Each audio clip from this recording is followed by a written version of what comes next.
Glória a Deus. Queridos, a paz do Senhor. Amados, eu quero agradecer a Deus, tá?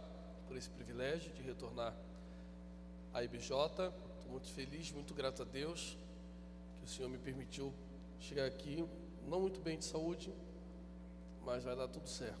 Então quero agradecer a Deus pela vida do diácono Diego. É um amigo, uma pessoa muito querida.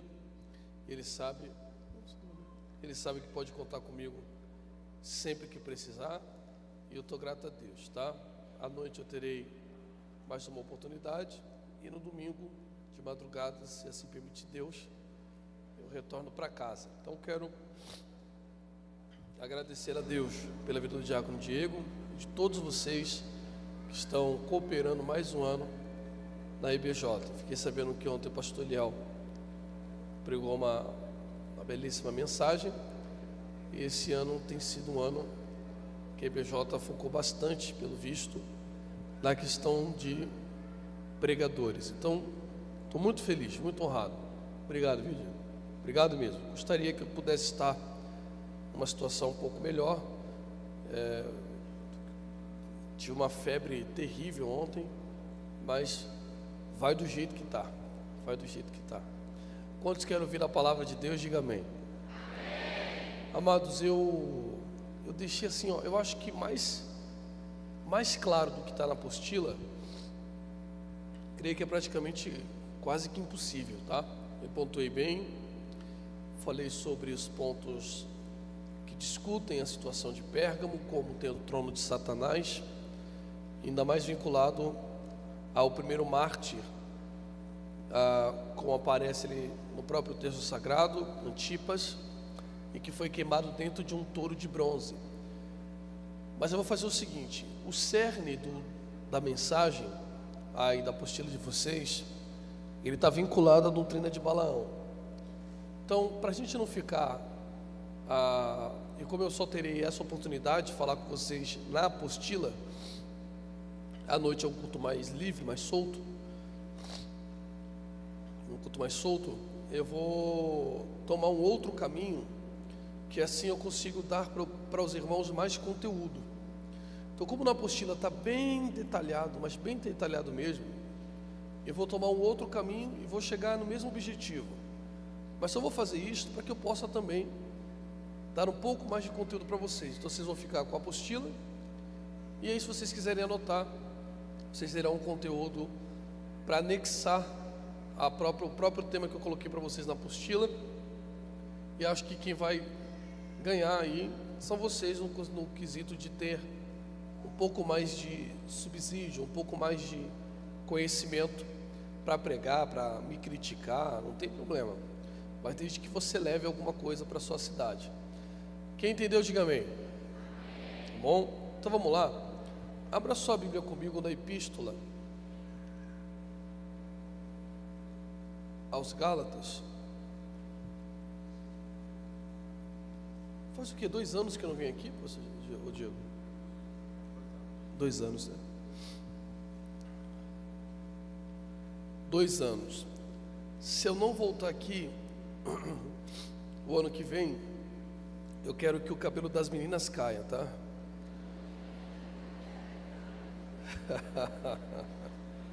Vão ficar careca.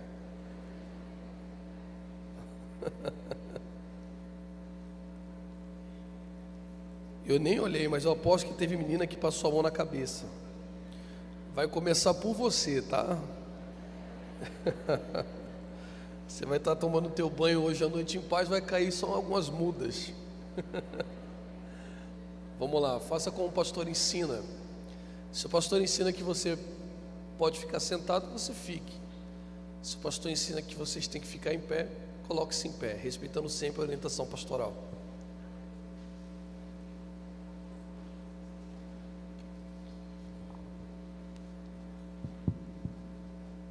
Epístola aos Gálatas, capítulo de número 5, o versículo 16. Quem achou, diga amém. Isto vos digo: andeis no Espírito e não satisfareis os desejos da carne, porque os desejos da carne se opõem aos do Espírito, e os do Espírito contra a carne pois opõe-se um ao outro a fim de que não consigais fazer o que quereis. Porém, se deixardes que o Espírito vos guie, já não estáis sob a lei. E se você puder e quiser, você diz amém. Pode se assentar. Tome seu assento. Vamos lá.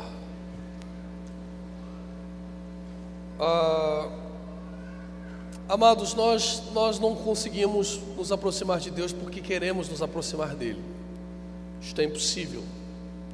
Não há possibilidade humana ou de qualquer humano de poder conhecer a Deus pelo desejo de conhecê-lo. Ué, pastor, isso é um contrassenso. Se a pessoa não conhece a Deus sem querer conhecê-lo, como que isso se dá? Através da misericórdia divina de Deus desejar se revelar à humanidade. Dessas formas que Deus se revela à humanidade, ou que nós podemos perceber a existência divina, só as Sagradas Escrituras, não há outro meio de você dar prosseguimento em conhecer a Deus. Por exemplo, eu estarei agora em São Luís, numa escola bíblica dessa igual de vocês, com o pastor Coutinho, e lá eles estão falando sobre a declaração de fé. Então, exatamente nesse princípio, nós temos na Reforma Protestante 5 solas ou 5 pilares. Desses pilares nós temos a sola Escritura. Então, somente as Escrituras no meio protestante ou no meio dos crentes é o veículo que te conduz ou que dá você a capacidade de continuar conhecendo a Deus.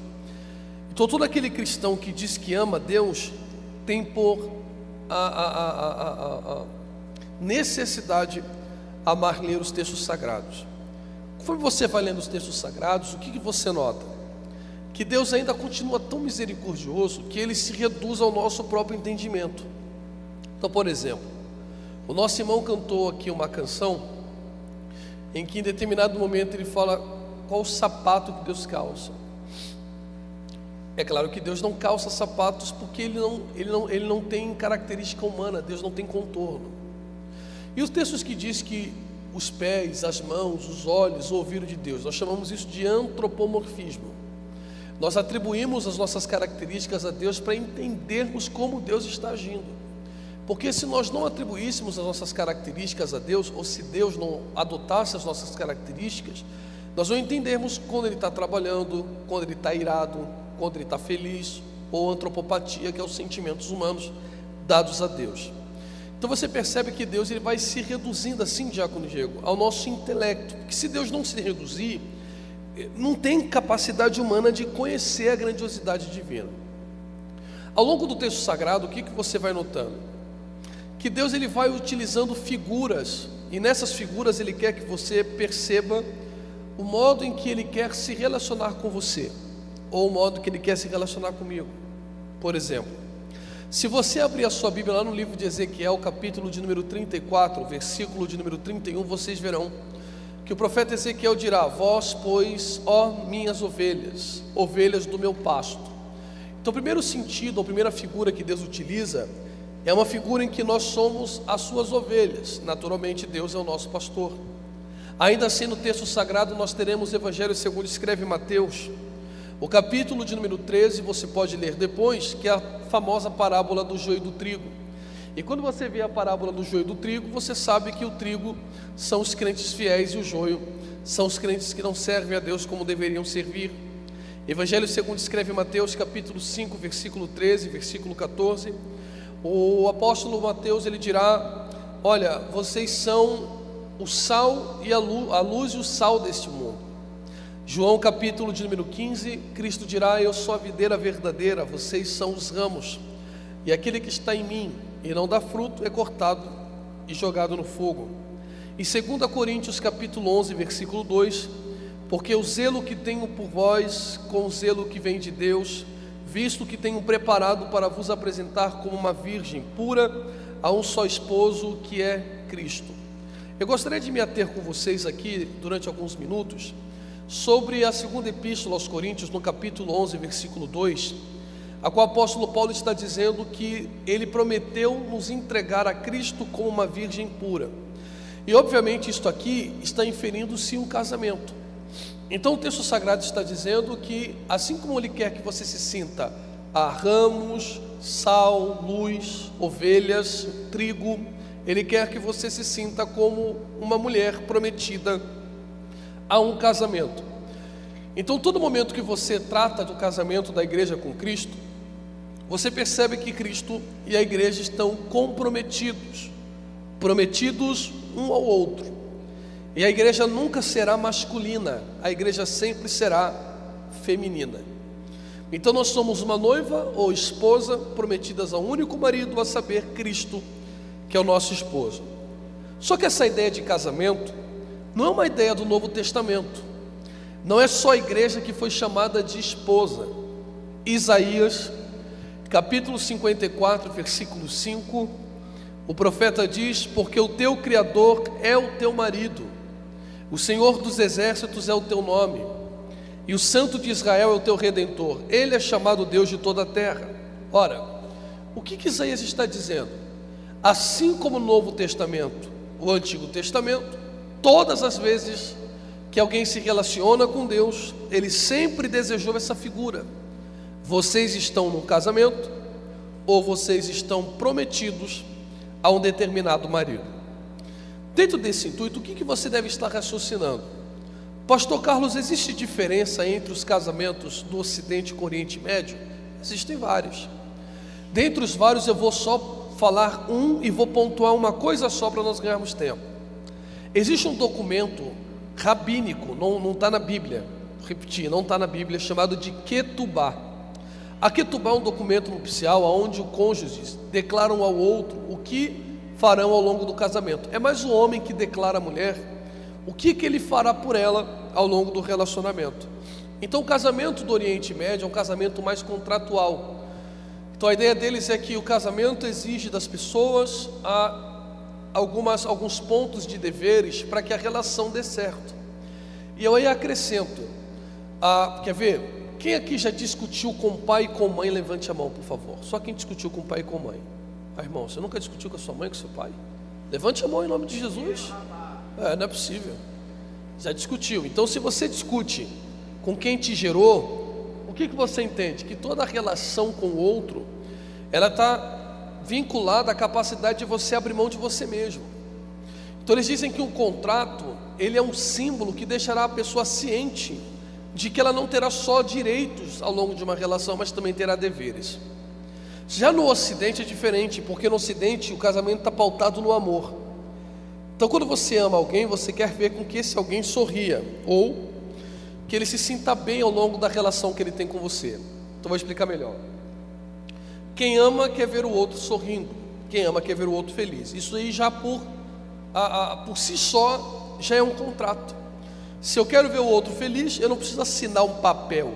Eu farei com que as minhas ações proporcionem à pessoa felicidade. Bom, resumindo, seja assinando um contrato, seja não assinando um contrato, toda a relação entre amigos, maridos, amigos, irmãos, pai e filho, não importa. Ou tem amor, ou as coisas não vão funcionar bem. Aí o nosso marido, chamado Jesus Cristo, no Evangelho segundo escreve João, no capítulo 3, versículo 19, ele diz: e a condenação é esta, que a luz veio ao mundo, mas os homens amaram mais as trevas do que a luz. Se você quiser fazer um círculo na palavra amaram, faça, porque o texto aqui quando diz amaram, no campo semântico aqui, ou seja, dos sentidos das palavras amar no grego, tem voltado-se para deleite.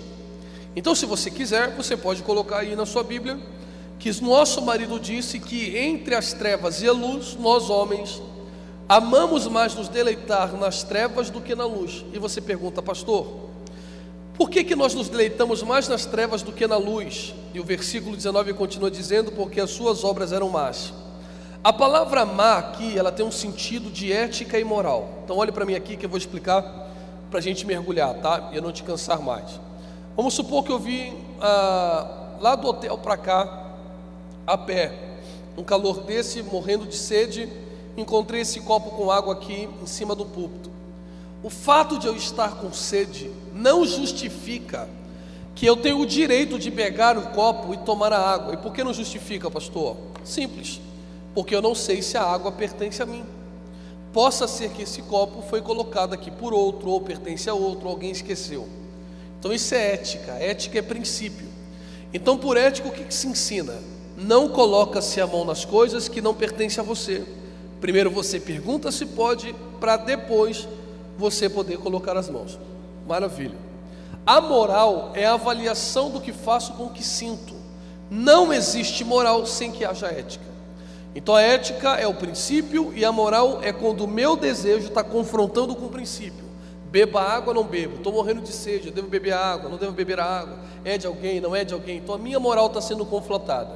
O que o texto está dizendo em João 3,19 é que quando o nosso coração está dividido entre deleites para baixo e deleites para cima, o texto sagrado diz que quando os princípios nos confrontam, o desejo pelo prazer terreno supera o desejo pelo prazer de cima.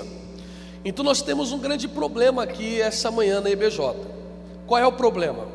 Nós temos o marido, só que nós temos as trevas, que quer criar um impasse na nossa relação. Então a gente diz que ama o marido, e eu acredito que você o ama. Se você não amasse, você não estaria aqui. Então você só veio aqui essa manhã e está aqui desde ontem porque você ama a Deus. Quantos aqui amam a Deus? Diga glória a Deus, por favor. Eu não tenho dúvida que você o ama. Só que existe uma terceira pessoa que quer prejudicar essa relação. E essa terceira pessoa que quer prejudicar a relação não é o diabo. Antes de eu descrever para vocês quem é que quer prejudicar a relação, Gálatas é um texto que fala como essa relação se dá. Porque se o nosso casamento com Deus ele está firmado no contrato, ninguém aqui poderia se relacionar com Ele, porque todos os dias nós pecamos, por palavras, intenções ou por obras. Então o que o texto está querendo dizer para a gente? Dependendo de você, e principalmente de mim, que sou o pior, Deus jamais viria aqui, porque a gente sempre está machucando o coração do marido. Por que o marido veio? Porque a nossa relação com o marido já não é mais pelo contrato, já não é mais sob a lei. E Gálatas é exatamente uma carta proposta para falar de graça, diferente de Romanos, mas fala da graça também. O ponto central de Gálatas é que Paulo está combatendo quem quer circuncidar a igreja. Você sabe que o símbolo judaico da aliança é os homens circuncidarem-se. E o texto está dizendo o que Paulo diz: olha, se você se circuncidar, você vai ter que viver com Deus debaixo da lei. E se você assinar o contrato com Deus, teu casamento não vai funcionar. E por que não vai funcionar? Porque a bendito do contrato que você assinou vai acusar você mesmo.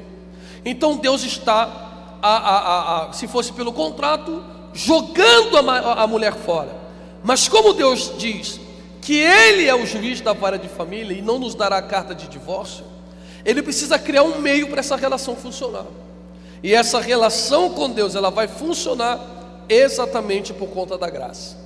Então Paulo começa a dizer em Gálatas capítulo 3, versículo 6 ao 16, que a nossa relação com Deus não é mais pelo contrato, mas é pela fé. É pelo que, irmãos? Fé. O que é fé? Fé não é você energizar um pensamento, você ficar falando, vai dar certo, vai dar certo, vai dar certo. Não é fé. Fé no sentido bíblico vem da palavra emuná. Emuná é um substantivo feminino que significa ser rígido ou um prédio erguido. Deixa eu tentar aqui ser mais claro. Fé é assim, ó. Maranhão inteiro está proibindo as igrejas de cultuarem, e ainda assim, debaixo de ameaça de morte, vocês abrem a igreja. Isso é fé. É quando o mundo grita algo contrário a você e você diz, eu não abro mão daquilo que eu decidi acreditar. Então a relação com Deus agora é assim, não é mais pelo contrário, é pela fé. Aí Paulo diz, pelo fato de não ter contrato, faremos o que queremos? Não, porque nós temos uma terceira pessoa que quer causar um problema na sua relação com Deus. Quem é essa pessoa? A carne. Então a primeira luta que eu tenho não é contra o diabo, a primeira luta que eu tenho é contra mim mesmo. Então qual é o papel do diabo? Pegar um Carlos que não presta e destruir o casamento. Carta aos Romanos capítulo 7, o bem que eu quero fazer não faço, mas o mal que eu não quero acabo cometendo. Miserável homem que sou, que me livrará do corpo desta morte? Resumindo, Paulo está dizendo, ora, eu não consigo dominar o meu desejo. E por eu não conseguir dominar o que eu sinto, eu sou miserável. Porque eu quero me relacionar com Deus, mas a minha carne me joga para baixo. Então o papel do diabo não é ter chifre, cauda, tridente e você lutar contra ele. Batalha espiritual, biblicamente falando, não tem esse negócio de chutar a cara do diabo e vamos para o soco. Não existe isso. A guerra que você tem contra o diabo é uma só. Qual é o poder do diabo contra a igreja? 2. Tentar e acusar. E diz a Bíblia que nós não somos tentados por coisa alguma, a não ser por aquilo que desejamos. Então o diabo é o chavequeiro da minha própria fraqueza. Quando acabar a EBJ, ele vai me encontrar ali fora para tentar me convencer que eu devo namorar a carne e não namorar a Deus. Por isso que diz a Bíblia que a única forma de você vencer o diabo não é o quanto que você é forte no físico, é o quanto você se sujeita a Deus. Sujeitai-vos, pois, a Deus, resisti ao diabo e ele fugirá de vós. Sujeição é conversão. E o texto sagrado diz o seguinte: ora, não vivo mais eu, mas... Ora, se você não vive mais, você não tem mais desejo. E se você não tem mais desejo, o diabo não consegue mais te tentar, porque você não é tentado por coisa alguma, a não ser por aquilo que você deseja. Então a única forma do seu casamento acontecer com Deus é você cometendo homicídio. Vou repetir. A única forma do seu casamento dar certo com Deus é você cometendo homicídio. Matar quem, pastor? Você mesmo. Não você que é voltado para cima, mas o seu eu que é voltado para baixo. Vamos lá para eu concluir? Quem pode abrir a Bíblia comigo em Números capítulo 22, versículo 6? Vamos lá? Número 22, 6. Dará tudo certo, eu prometo que concluo. Números 22, versículo 6. Alguém encontrou? Diga amém, por favor. O que está escrito aí? Você consegue ler aí? O que está escrito aí? Balaque está pedindo para Balaão amaldiçoar, sim ou não? É isso que está aí, irmãos? Ô irmãos, estão comigo ou vocês também estão passando mal? Números 22, 6. Balaão está pedindo para Balaque está pedindo para Balaão amaldiçoar, sim ou não, irmãos? Sim, está pedindo para amaldiçoar. Eu quero que você entenda que Balaão é profeta de Deus. Olha o versículo 8 que diz aí. Balaão diz o que para Balaque? Balaque, eu vou consultar a Deus. A palavra Deus aí é Iehuvá, ou Iavé, ou Yud-Rei, Vav-Rei. O que ele está dizendo? É Deus mesmo, é o Deus da EBJ. Então Balaão é criado na igreja, ou conhece o Deus da igreja porque é profeta dele. Só que Balaão ama o dinheiro. Então qual é a proposta do texto? Eu preciso amaldiçoar a EBJ. Perfeito? Para eu amaldiçoar a EBJ, eu preciso que você profira maldições contra a juventude da EBJ. O que Balaão diz para Balaque? Eu vou amaldiçoar, mas eles têm um contrato com o marido. E uma das cláusulas do contrato da Ketubá é que o marido deve proteger a mulher. Quando Balaão vai amaldiçoar, 7 maldições, 7 bênçãos. Deus troca a palavra na boca de Balaão. Aqui está saindo maldição, mas aqui está invocando bênção. O que Deus está dizendo para Balaão? Não adianta parar a EBJ de fora para dentro, porque amaldiçoar a Assembleia de Deus de fora para dentro não vai parar a mocidade, porque tem um marido. Então o marido não permitirá que as maldições do lado de fora contagiem os filhos que estão do lado de dentro. Maravilha. Aí você diz, Balaão não amaldiçoou. Eu digo para você que amaldiçoou sim. Se você for bem lá em Números, capítulo de número 25, você verá que houve uma praga no meio do povo de Deus. Preste atenção.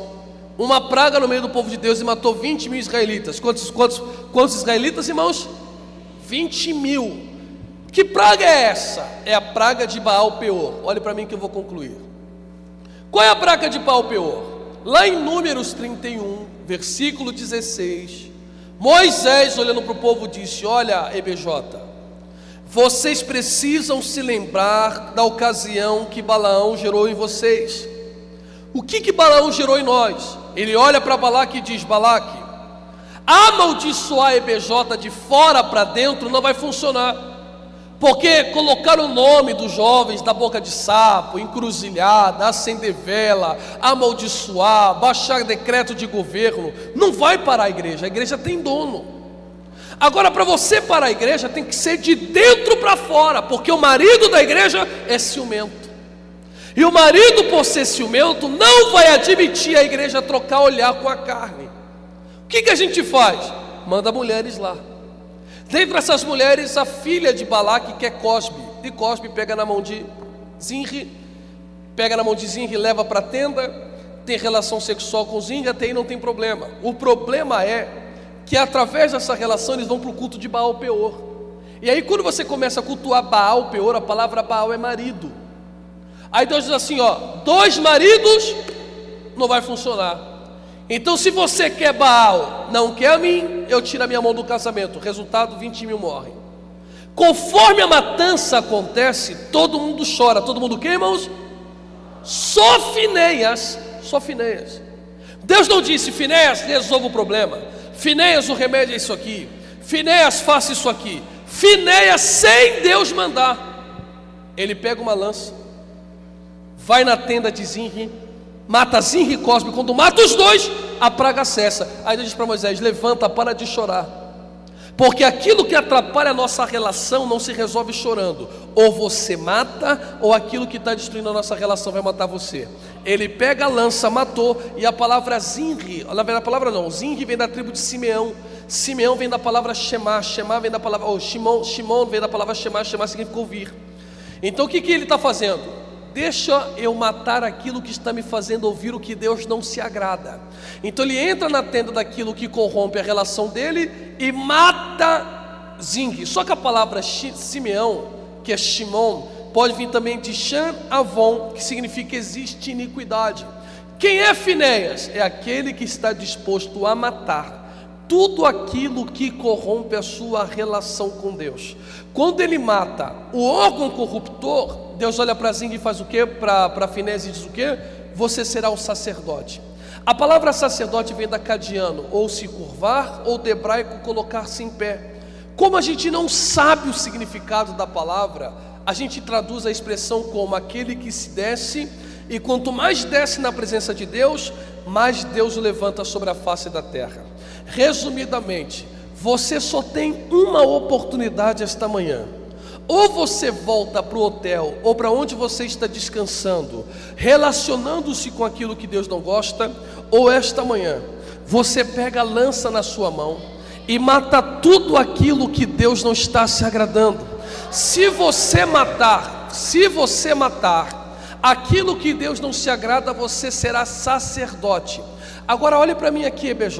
Sacerdote, ele vê algo que quase ninguém vê.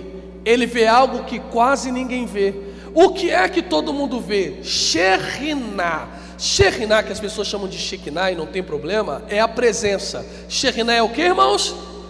Presença. Então todo mundo aqui essa manhã vê a presença. E o sacerdote, ele não vê presença.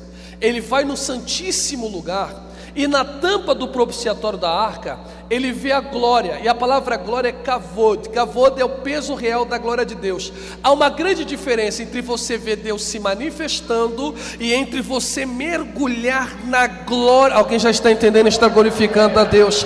Então deixa eu aqui explicar para que você entenda melhor. Não tem culto frio, tem culto com pessoas que estão se relacionando com 2 maridos. E se você se relaciona com 2 maridos, você até verá Deus se manifestar hoje pela manhã, hoje à tarde e hoje à noite, mas você não entrará na glória de Deus, porque sentir arrepio não é ver o peso real da glória do Senhor, mas para quem tem lança na mão, não veio só para sentir um mero arrepio. Alguém está entendendo? Está glorificando a Deus?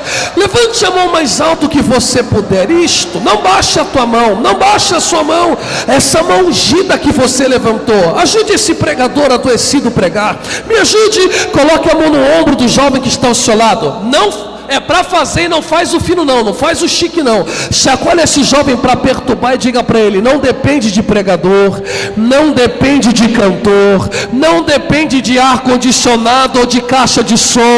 O que depende esta manhã de você entrar no meio da glória de Deus é se você tem coragem de pegar a lança na mão e matar aquilo que atrapalha a sua relação com Deus. Será que esta manhã tem alguém com coragem de matar aquilo que te atrapalha a viver as promessas? Um minuto de glória, só quem tem a lança na mão. Que maravilha.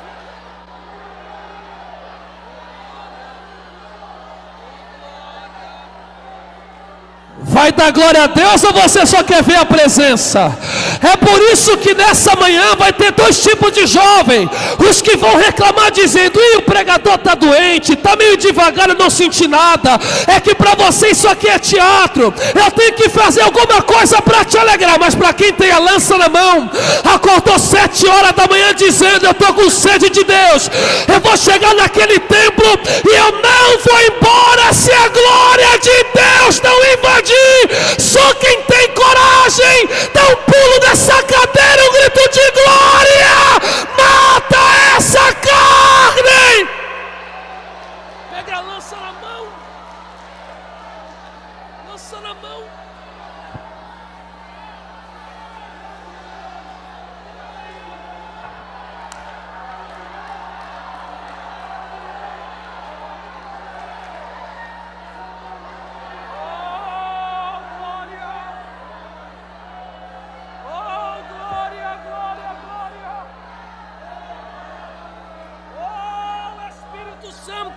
Você que é batizado no Espírito Santo e com fogo, mostra para Maranhão que é ver a glória pelo lado de dentro. Você que tem coragem de matar teu eu, mostra para o Maranhão que é ver a glória do lado de dentro. Pegue a lança na mão.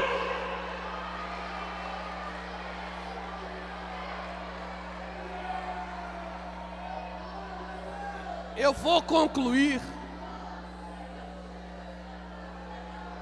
Pode adorar, aqui é a Assembleia de Deus. Teu glória a Deus não atrapalha em nada. A glória é dele, a honra é dele. Louvor para ele, exalte a ele, dê tudo a ele, entregue tudo a ele. Deixa Deus te usar.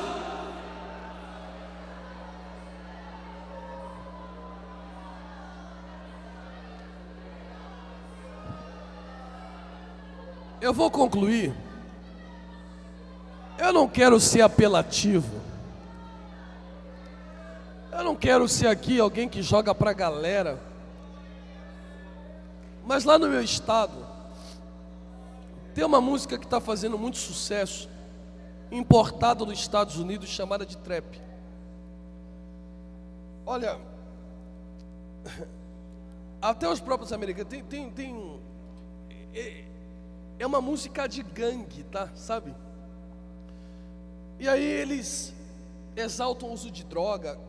Porque na minha época o rap, ele era algo que você combatia o Estado e tirava, principalmente o jovem negro, das drogas. A ideia era essa: você tirar o vício. E o trap, ele fala que usar loló, lança perfume, cheirar cocaína, segurar fuzil é legal. Então para eles é o máximo andar com um cordão de ouro no pescoço e usar droga. Eles não sabem o que é ver a glória do lado de dentro.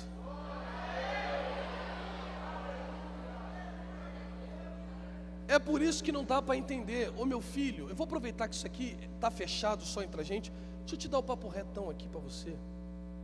Se você está aqui porque tua mãe obrigou, você está perdendo o teu tempo, meu filho. Se você veio aqui com preguiça, eu não sei o que você está fazendo aqui, querido. Eu não consigo te entender. Você acordou cedo para ficar com essa cara feia. Eu não estou te entendendo. Deixa eu te ensinar um negócio. O teu glória a Deus não mexe com o brilho do pregador, porque o teu glória não é para mim. Sobe lá para ele, esse seu glória que você libera. Calma aí que eu vou jogar aqui o papo reto.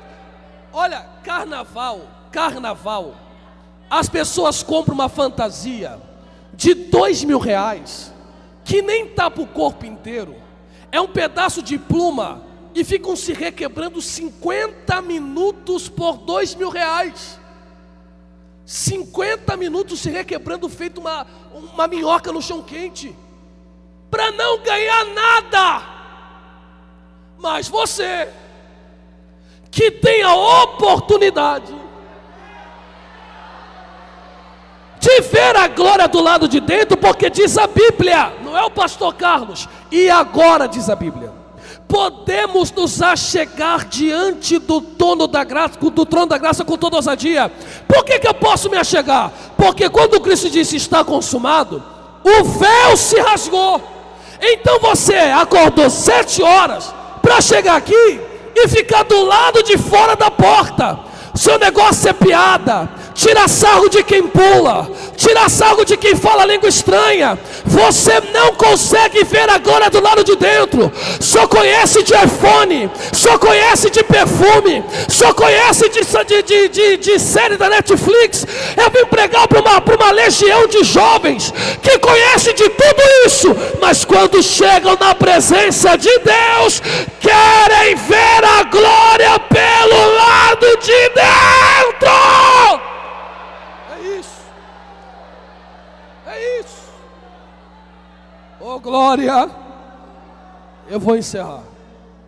Já fechei. Amados, sacerdote só da linha de Arão. Deixa eu tentar aqui usar uma expressão mais. Sacerdote tem que ser da descendência de Arão. É isso que Deus disse, olha, para ser sacerdote, ou é da linhagem de Arão, ou não será sacerdote. Quando Finéias mata, olha que Deus disse, eu vou quebrar um decreto. Isso aqui é lindo. Sabe o que eu disse que era só da linha de Arão? Finéias será sacerdote. Em outras palavras, quando você está disposto a fazer o que Deus gosta e matar o seu eu, Ele muda decretos.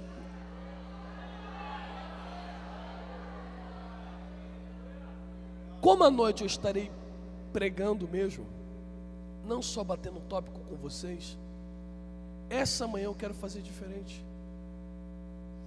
Porque você não é dependente da sua família de forma direta. Pastor, a minha família é a mais pobre do Maranhão. Não importa. A pergunta não é o quanto você tem de dinheiro, ou quanto você não tem de dinheiro, ou se o seu pai é pastor, se você não é pastor. Isso pouco importa. A pergunta é, tem coragem de segurar a lança? Porque se você se ajustar com Deus, Ele vai mudar decretos sobre a sua... Tem glória a Deus aí? Tem glória a Deus aí? Fique de pé comigo, glorificando a Deus.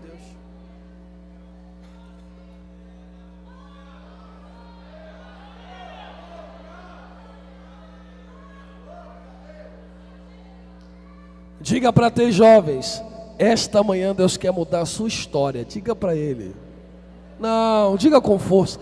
Deus quer mudar a sua história.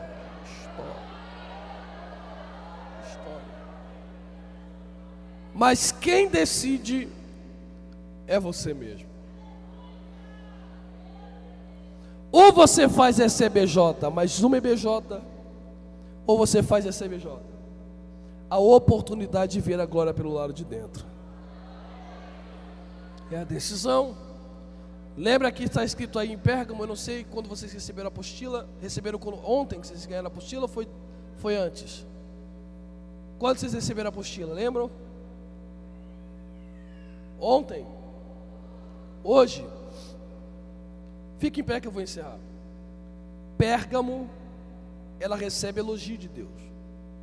Olha, você fez isso aqui e tal, maravilha. Mas eu tenho contra ti a doutrina de Balaão e a doutrina nicolaíta. Olha o que ele está dizendo. Eu não quero você pela metade.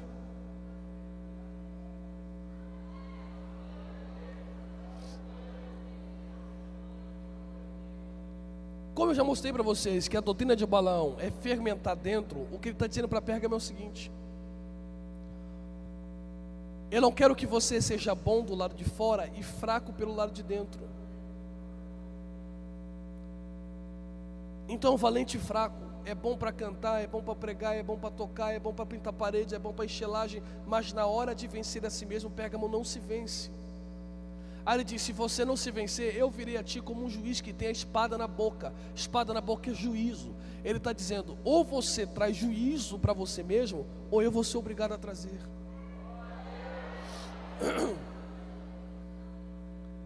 Então é hoje. Se você pegar a lança aí e eu pegar a lança aqui, hoje à noite vai ficar pequeno para o diabo aqui dentro dessa igreja. Oh, glória! Vamos orar? Moça com moça, moço com moço. Você pode fazer isso de 2 em 2 ou 3 em 3. Pegue na mão de alguém, faça um ciclo, vamos orar. Assembleano gosta de orar, senão nem assembleano. Assembleano gosta de orar. Isso. É isso. Por que eu pedi para vocês darem as mãos? A EBJ vai acabar, mas a comunhão entre vocês não pode.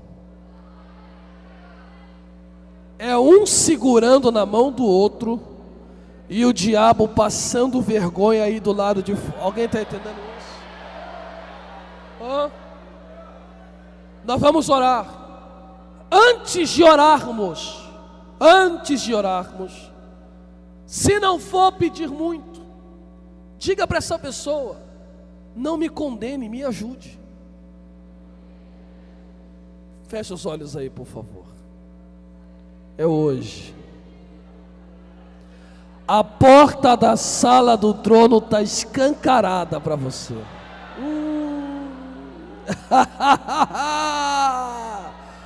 Eu já estou sentindo a presença do Espírito Santo. Está sentindo aí a presença dele? Comece a orar com esse jovem aí, porque enquanto você está orando, o nosso Deus está lhe dizendo: eu não vou te jogar fora, não adianta. Você é meu, você é minha, e eu não vou te dar a carta de divórcio. Ai, ai, ai, ai, ai. Já começou, abra a boca e comece a orar. Abra a boca e comece a orar e diga: Deus, eu não admito ir embora sem ver a tua glória do lado de Deus. Já começou. Alguém tem força para orar? 1 minutinho de oração. 1 minuto de oração.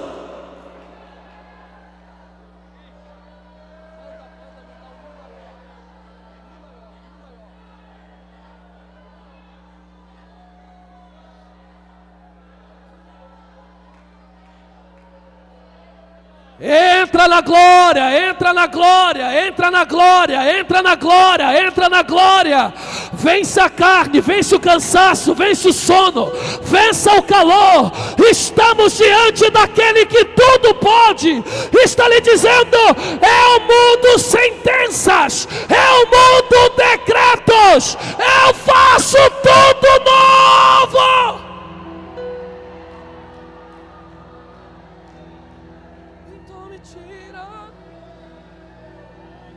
Ore.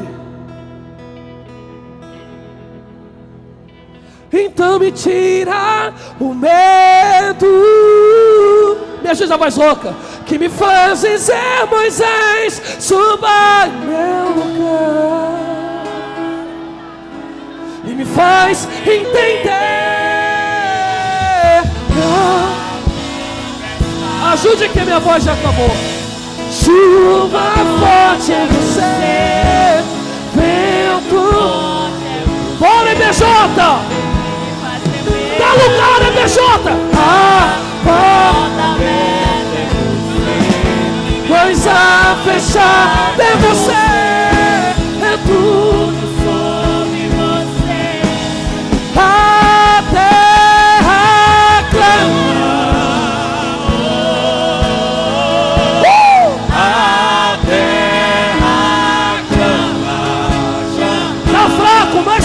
vontade, vamos MJ, vamos! Mais uma vez queremos. Ajude, vamos! Entra na sala do trono, entra na sala do trono, vamos! Até clamar.